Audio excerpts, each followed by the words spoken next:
I was so fortunate that there was a counselor that was interested in my well-being, that was willing to ask those tough questions that I didn't feel comfortable discussing with anyone in my unit.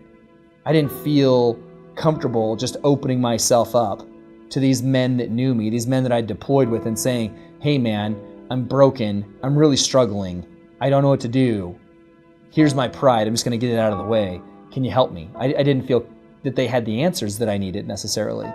And luckily, this counselor that I had seen really helped me put the right pieces in place. And so they were able to help us with a financial piece to make sure that we didn't end up homeless. He was able to, just put me in all these right places to deal with the things I was struggling with. And I was able to see that I was using alcohol as a medication, as an escape, as opposed to it being a benefit. And when somebody is able to put that in front of you, and you're able to see that the choices you're making are hurting your family instead of helping yourself, then you get to have a real honest conversation with yourself.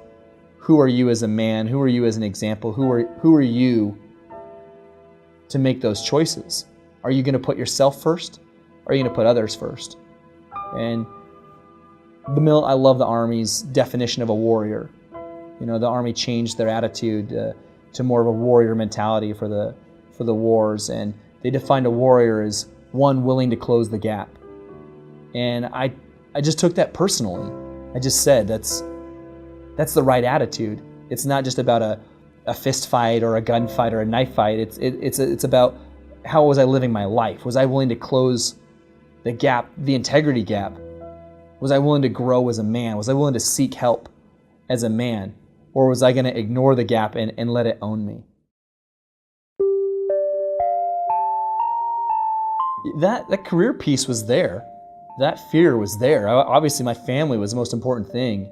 So I knew I needed to get help. So I was leery about maybe how much to share at first. Because so often, you hear these stories of guys that are being honest, and it turns out to be career suicide. They, whether they get chaptered out or they just get kind of, labeled one way or another. There's been a stigma affiliated with so many things that the Army has completely changed their attitude and their demeanor to encourage it. Right? We've had so many people that have committed suicide because they haven't been able to go find help. They're not willing to go find help so often. And that's one of the first things we talked about was how far does this go? Who does this get shared with? How does this work? And the counselor was prior service, so he spoke my language. He understood that those fears existed, and he was very upfront about, look, none of this ever leaves this room to your chain of command unless A, you say it does, or B, you're an absolute threat to somebody in your unit. So that was never an issue for me. So very quickly he put to rest my fears of this is going to haunt you, this is going to ruin your career, this is going to be a black mark on you, and people are going to see you as weak. And I called my squad leader to let him know, hey man, I just want to give you a heads up. I'm seeing somebody, I'm getting some help, and he may reach out to you just to let you know, or just to get some feedback, whatever, but I don't want you to be blindsided. And he said, is there anything you want to talk about? I said, no man, I'm good. And he left it at that. He respected me for being strong enough to go get help instead of being weak and hiding it. Okay, so about a year ago, I was dealing with suicidal thoughts, and that's obviously a huge thing in the veteran community, and it was a weird, frightening thing to go through. And again, I wasn't sure who to reach out to, but that counselor, and I hadn't seen that counselor in a couple of years, I reached out to him, and I just told him, hey, I'm really struggling. I've got this going on. I don't know what to do. Can you help me out? And he said, absolutely. He cleared a spot for me, and I got in, I saw him. And here's a guy I hadn't talked to in like 4 years, maybe 5 years. And it was as if we had talked last week. He remembered everything. He remembered my kids. He remembered my wife. I'm sure he had notes to check, but here's this guy that I haven't talked to in a handful of years, and it was literally as if we had talked last week. And we had this conversation, and I just spilled my guts to him and just told him everything I was going through, and he sat there in awe of me. There was no judgment. There was no condemnation. And he just said, hey, some of this is beyond my scope. Let me plug you into some people that can really help you turn the corner on this. And he just told me how grateful he was and how proud of me he was for making that decision to reach out instead of fight it on my own. And he told me how many times he had heard the exact same story that I told. And the difference between my story and the other people that had sat on that exact same couch and told that story was that I hadn't tried to actually kill myself. I caught myself before actually pulling the trigger.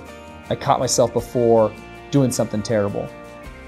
And he said it was just frightening to hear somebody that he knew going through that, and the thought of them maybe not reaching out and then seeing me on the news. And it was just, again, it was super sobering to realize this happens to anybody.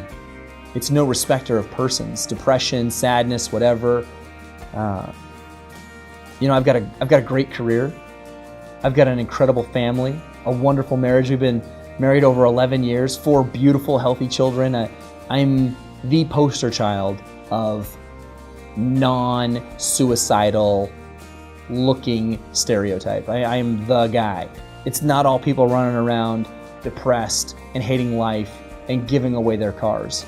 Sometimes it's literally the guy to your right whose life looks perfect. And my squad leader was literally sitting to my left in the classroom that day when I shared with my unit that I had almost killed myself.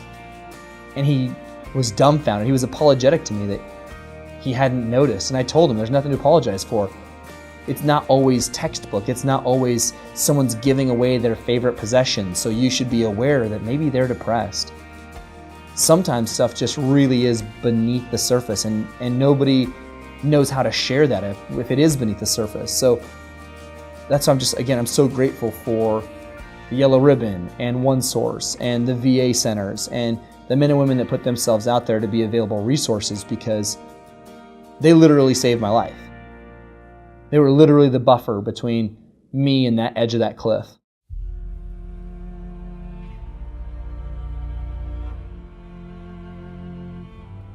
If you're struggling with substance abuse, seek help. It's one of those deals where we had the stigma that it's weak to need help. It's not weak to go to the doctor.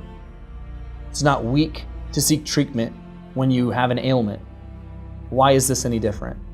It's a silly stigma that we've created that it's weak to need help. So if you're trying to fix it on your own, you're setting yourself up for failure. And there's no two ways about it. This is a challenge. First of all, you don't have to fight alone. And B, you shouldn't fight alone. You don't fight any other battle alone in the service. You never go at this by yourself. You've got a battle buddy, you've got a squad, you've got a unit, you've got a whatever. You never fight anything on your own. Everybody knows that's the weakest place to be. It's the most vulnerable you can be. Don't do it here. Don't struggle with this on your own.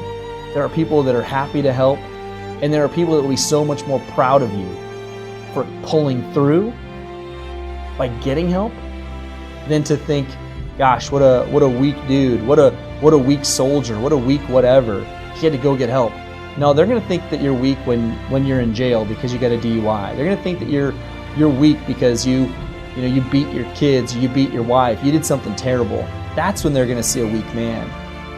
The people that I've shared my story with have literally told me how proud they were of my strength, because it's hard to humble yourself and say you need help.